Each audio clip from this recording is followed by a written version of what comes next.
Hello viewers সকলোকে স্বাগতম জানাইছোঁ মোৰ প্ৰিয় ৰচম চেনেলত। বন্ধুসকল, আজিৰ দিনটোৰ কেইটামান গুৰুত্বপূৰ্ণ খবৰ আপোনালোকক জনাম, গতিকে ভিডিঅ'টো একেবাৰে শেষলৈ চাই থাকিব।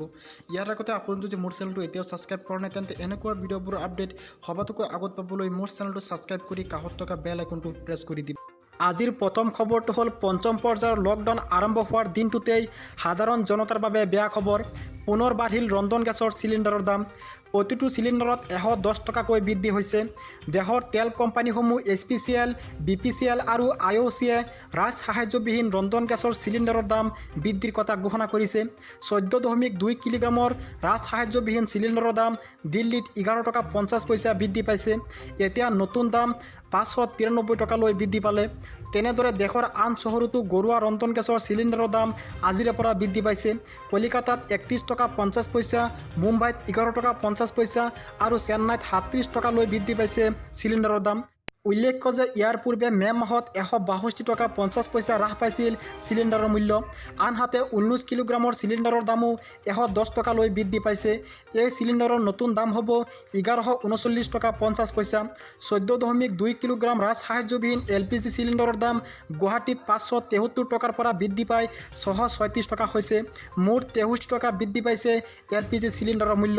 কিন্তু গেছ চিলিণ্ডাৰৰ বৰ্ধিত মূল্যবৃদ্ধিয়ে চলিত মাহত প্ৰধানমন্ত্ৰী উজ্জ্বলা আঁচনিৰ হিতাধিকাৰীসকলৰ ওপৰত কোনো প্ৰভাৱ নেপেলায়, কিয়নো প্ৰধানমন্ত্ৰী গৰীব কল্যাণ আঁচনিৰ অধীনত 30 জুনলৈকে তেওঁলোকে বিনামূলীয়া চিলিণ্ডাৰৰ সুবিধা লাভ কৰিব। আজিৰ দ্বিতীয় খবৰটো হ'ল জব কাৰ্ড থকাসকলৰ বাবে ভাল খবৰ। COVID-19 সৃষ্টি কৰা ভয়াৱহতাৰ বিৰুদ্ধে লকডাউন অব্যাহত থকাৰ প্ৰতি লক্ষ্য ৰাখি অসম চৰকাৰৰ পঞ্চায়ত আৰু গ্ৰামোন্নয়ন বিভাগৰ উদ্যোগত জনসাধাৰণক সুবিধা প্ৰদানৰ ব্যৱস্থা কৰিছে। মহাত্মা গান্ধী ৰাষ্ট্ৰীয় গ্ৰাম্য নিয়োগ নিশ্চিত আঁচনি চমুকৈ MGNREGAৰ অধীনত চৰকাৰে কণ্টেইনমেণ্ট জ'ন অৰ্থাৎ আবদ্ধ এলেকাৰ বাহিৰত কাম কৰাৰ সুবিধা প্ৰদান কৰিছে। গ্ৰাম্য জনসাধাৰণৰ কৰ্ম আৰু জীৱিকাৰ পৰিৱেশ সুৰক্ষিত কৰাৰ লক্ষ্যৰে পঞ্চায়ত আৰু গ্ৰামোন্নয়ন বিভাগে এই আঁচনিৰ অধীনত হিতাধিকাৰীৰ বাবে বিভিন্ন সুবিধা প্ৰদান কৰিছে। এই আঁচনিৰ অধীনত জব কাৰ্ড থকা লোকসকলে 100 দিনৰ বাবে কাম লাভ কৰিব আৰু প্ৰতিদিনাই কামৰ মজুৰি 213 টকাকৈ প্ৰদান কৰা হ'ব।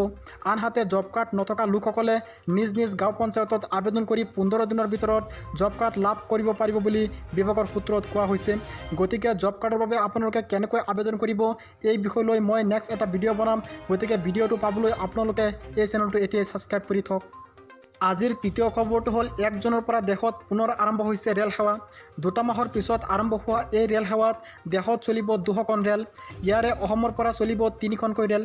1 জুনত ডিব্ৰুগড়ৰ পৰা দিল্লী অভিমুখে চলিছে ব্ৰহ্মপুত্ৰ মেইল এক্সপ্ৰেছ। ঠিক একেদৰে আজি গুৱাহাটীৰ পৰা মুম্বাইলৈ চলিব লোকমান্য তিলক এক্সপ্ৰেছ। দেওবাৰৰ বাহিৰে জনশতাব্দী এক্সপ্ৰেছ পুৱা ভাগত গুৱাহাটী ৰেলৱে ষ্টেচনৰ পৰা যোৰহাটলৈ চলিব। পুনৰ দুপৰীয়া ভাগত যোৰহাটৰ পৰা গুৱাহাটীলৈ উভতি আহিব জনশতাব্দী এক্সপ্ৰেছ। প্ৰথম অৱস্থাত 3খনকৈ ৰেল অসমৰ পৰা চলিব যদিও পৰ্যায়ক্ৰমে এই সংখ্যা বৃদ্ধি পাব। গতিকে ভিউৱাৰ্ছ, এইকেইটাই আছিলে আজিৰ গুৰুত্বপূৰ্ণ খবৰ। ভিডিঅ'টো ভাল লাগিলে সকলোৱে লাইক কৰিব আৰু এই ভিডিঅ'টো আপোনালোকৰ বন্ধুবৰ্গলৈ শ্বেয়াৰ কৰি দিব। ধন্যবাদ।